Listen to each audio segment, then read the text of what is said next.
கிறிஸ்துவில் அன்பானவர்களே, ஆண்டவரும் இரட்சகருமான இயேசு கிறிஸ்துவின் விலையேறப்பெற்ற நாமத்திலே நான் உங்களை வாழ்த்துகிறேன். கர்த்தர் உங்களை ஆசீர்வதிப்பார். இந்த புதிய மாதத்திற்கான அனுதின உணவின் இந்த ஊழியத்தின் வாயிலாக கர்த்தர் நமக்கு கொடுக்கிற வார்த்தை சங்கீதம் 29 அதிகாரம் 11வது வசனம்.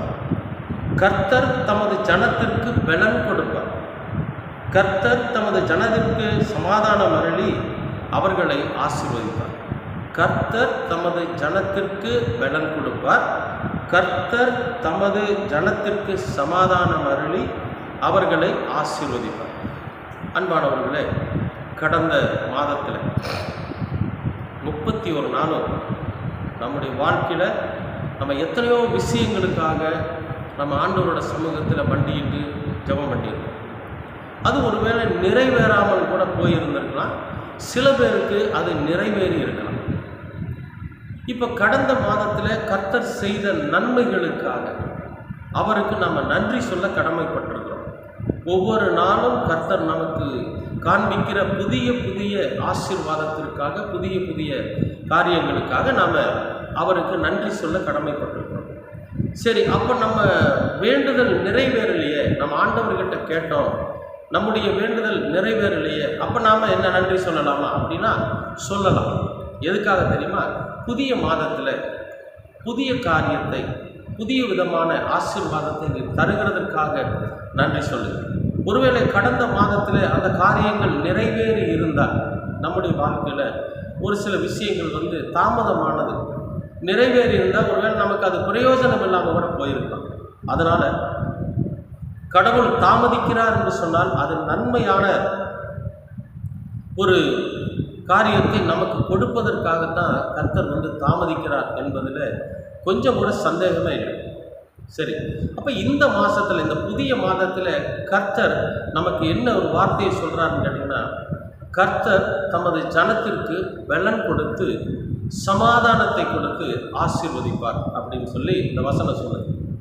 அன்பானவர்களே, இந்த புதிய மாதத்தில் நீங்கள் வரக்கூடிய எல்லா நாட்களிலுமே, எதிர்கொள்ளக்கூடிய எல்லா நாட்களிலுமே நாம் எந்த ஒரு காரியத்தை எதிர்கொள்ள போகிறோமோ அதை முழு தைரியமாக நாம் எதிர்கொள்வதற்கான பலனை கர்த்தர் இந்த மாதத்தில் நமக்கு கொடுக்குறார்.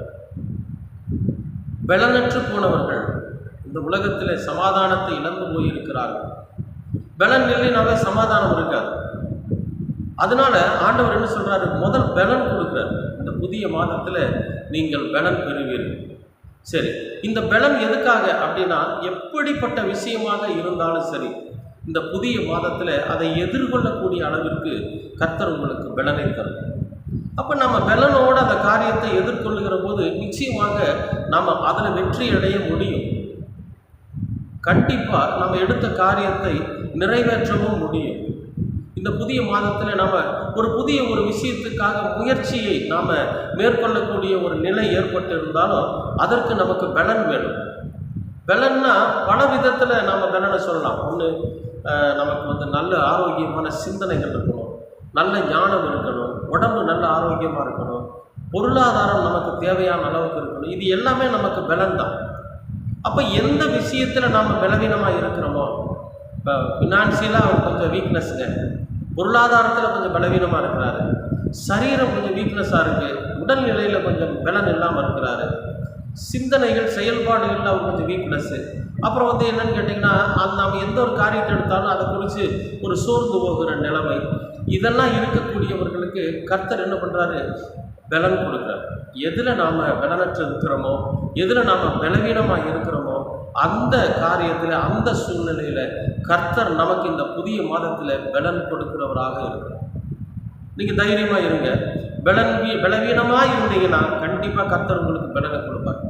அந்த பலன் உங்களுக்கு என்ன பண்ண போகுது அப்படின்னா, இந்த பலன் உங்களுக்கு காரியத்தை நிறைவேற செய்து அதனால் நீங்கள் ஒரு சமாதானத்தை பெற்று கர்த்தருடைய ஆசீர்வாதத்தை சுதந்திரிக்க முடியும். அதனால் நீங்கள் பலனற்று போயிருக்கிறவர்களுக்கு பலனை கொடுத்து எல்லா விஷயத்திலும் நாம் ஜெயம் பெறுவதற்காக கர்த்தர் நம்மை இந்த புதிய மாதத்தில் ஒரு புதிய வேகத்தோடு, புதிய ஆசீர்வாதத்தோடு கர்த்தர் நம்மை ஆசீர்வதிக்கிறார். அன்பானவர்களே, நீங்கள் ஒன்றுக்கும் கவலைப்படாதீங்க. இந்த புதிய மாதத்தில் ஆண்டவர் உங்களுடைய வாழ்க்கையில் புது பலனை தருகிறார். உங்களுடைய வாழ்க்கையில் புது சமாதானத்தை கொடுத்து உங்களை ஆசீர்வதிக்க கர்த்தர் இந்த புதிய மாதத்தில் வாக்கு கொடுக்கிறார். நிச்சயமாகவே கர்த்தர் பலன் தருவார். பலனற்று இருந்தீங்கன்னா உங்களுக்கு பலன் உண்டு. நீங்கள் பலனை சுதந்திரிக்கிறவர்களாக இருக்கு. கர்த்தர் உங்களை ஆசீர்வதிப்பார். அன்பின் பரலோக பிதாவே, அருமையான நல்ல இந்த அனுதின உணவிற்காக நன்றி. இந்த நாளை ஆசீர்வதித்து கொடுத்திருக்கிறீர், அதற்காகவும் நன்றி. உங்களுடைய கிருபையினாலும், உங்களுடைய தயவினாலும், உங்களுடைய பரிசுத்தத்தினாலும் நீர் எங்களை வழி நடத்தும். உங்களுடைய பலனை தந்து, உங்களுடைய ஆசீர்வாதத்தை எங்களுக்கு கொடுத்து, நாங்கள் பலன் உள்ளவர்களாக, சமாதானம் பெற்றவர்களாக இருக்க கிருபை பாராட்டு. எல்லாவற்றையும் அருமை இரட்சகர் இயேசு கிறிஸ்துவின் வழியாக கேட்கிறோம் நல்ல பிதாவே. ஆமென்.